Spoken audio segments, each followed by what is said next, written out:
Shoutout ka muna sir sa mga kalapatids. Sa mga kalapatids natin dyan, supportahan nyo ang GRPL, mga taga-Tarlac. Youngstown Love TV, subscribe nyo po siya. Ako nga pala si Youngstown, isa akong breakdancer at pigeon panshir. Di punggol. Ngayong hapon nga papakilala ko kay Toffee. Shit. Good. Diba ang galing niya? Guys, nandito nga pala tayo sa Urdaneta ngayon sa bahay ng kumpare ko. At dito din sa lugar na to, napakaraming nag-iibon dito. Makikita nyo naman. Ayan o. Guys, napakasarap nga mag-ibon dito dahil sa luwag ng lugar. At kung saan mo itatayo yung loft, grabe talaga, ang ganda.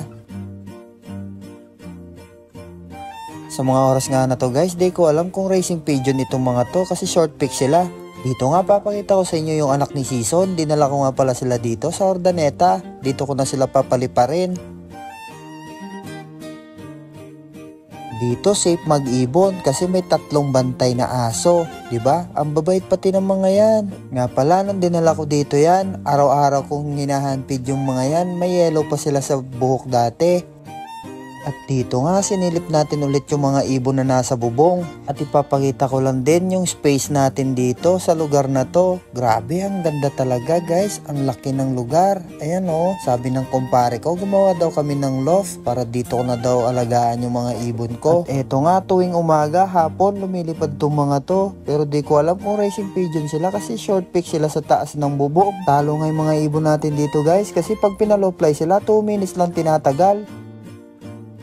At dito na, naglalakad na tayo papuntang terminal. Ayan, dito po tayo sa Urdaneta, lakad-lakad lang. Naalala ko tuloy dati nung lumalaban kami ng dance contest, talagang gabi-gabi kami naglalakad sa kung saan.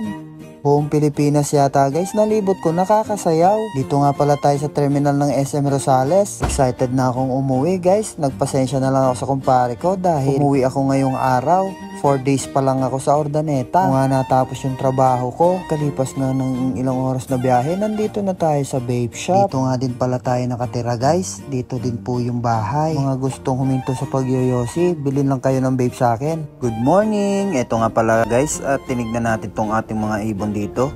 Pagka uwi natin, tinignan ko, patay na yung inakay natin. Kawawa naman sila. Dito nga, napailing na lang ako sa sobrang dumi ng loft natin. Grabe, 5 days ka ba naman wala? At Webes nga umuwi na kagad ako kasi walang nagpakain sa kanila. Kawawa naman sila, pailing-iling na lang tayo. Dito nga at maglilinis na muna tayo ng loft para makakain na rin sila. At pagkatapos nga natin maglinis ng loft, ayan, pinakain na natin sila. Grabe, gutom na gutom sila. At dito nga tinignan natin si Grisel. Ayan, mukhang may nararamdaman siya. Di ko alam kung ikakarga ko siya ng San Fernando La Union. At dito nga, sinilip nga din pala natin si Ninja. Ayan siya. Mukhang may nararamdaman din siya. Pero ikakarga pa rin natin siya ng San Fernando La Union.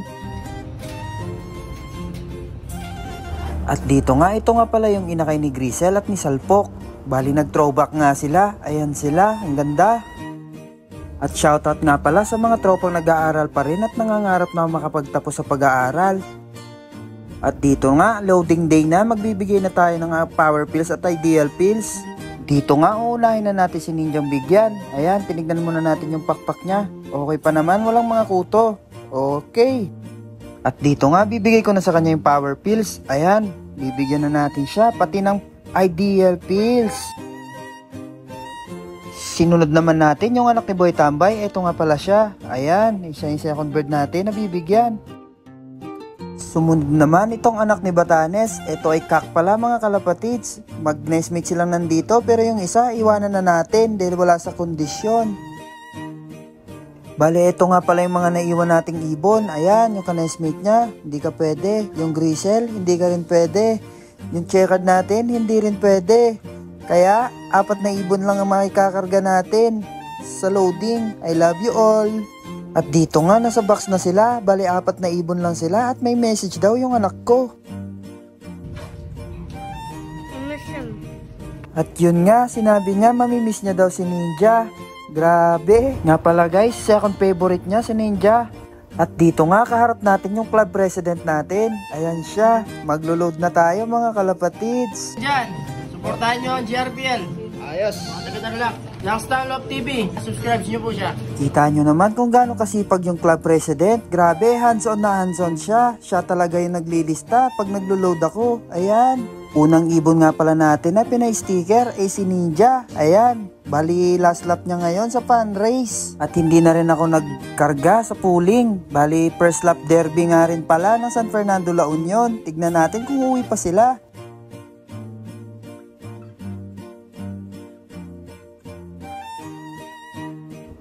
Sumunod na ibon naman yung anak ni Boy Tambay. Pinay-sticker natin siya at naka-entry siya ng 3 laps. Hanggang dulo na to mga kalapatids. Ito nga din pala yung ibon na laging nauuna pag may training sila. Grabe mabilis tong ibon na to, nagmana sa tatay niya. Pala Tambay din. At dito nga lalagyan na siya ng sticker. Grabe, sipag talaga ng club president natin. Shoutout sa'yo sir. God bless po.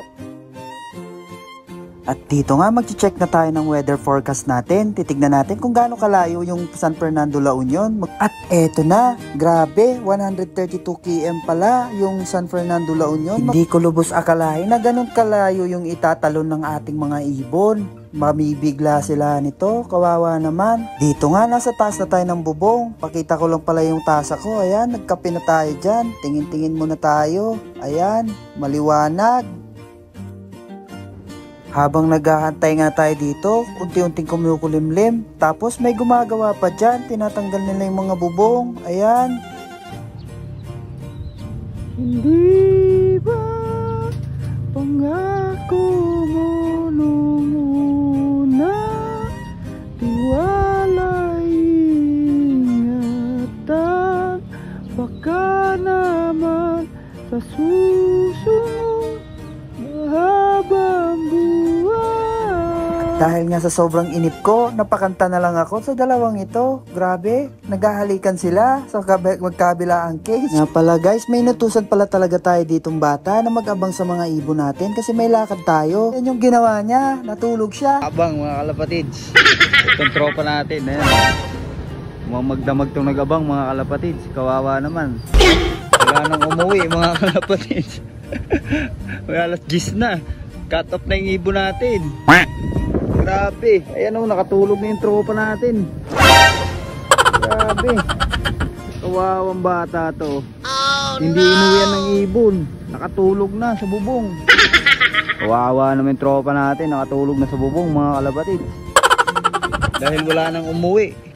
Magdamag yan nag-abang dyan mga kalapatid. Daig pa MacArthur ang inabangan. Ayan o. Daig pa MacArthur ang inabangan. Tignan mo, nabibilid na sa araw. Hindi man lang siya nagigising. Grabe. Ang tindi. Ang tindi ng tropa natin. Wala talagang ibon. Yan. Sawing palad, gulong, slide.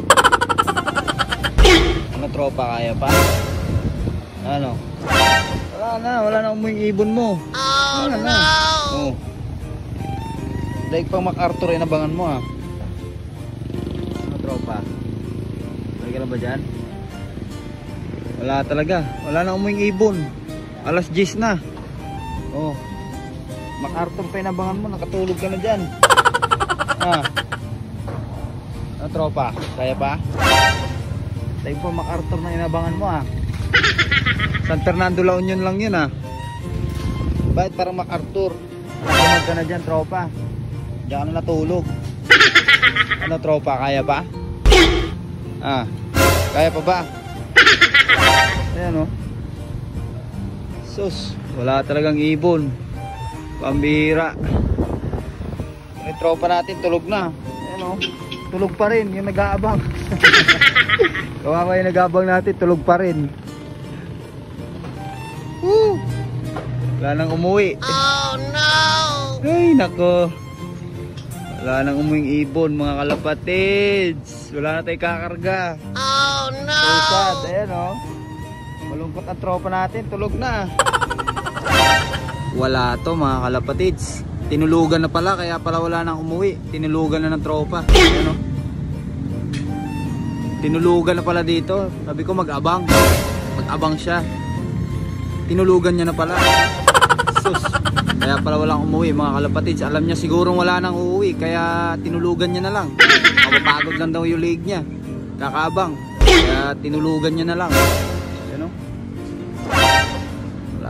sarap ng tulog. Wala talaga, walang ibon mga kalapatids, wala nang umuwi. Ayan o. Kaya tinulugan na lang ng tropa. Sabi niya, mga ngawit lang yung leg ko kakabang, kaya itulog ko na lang. Sus, wala talaga.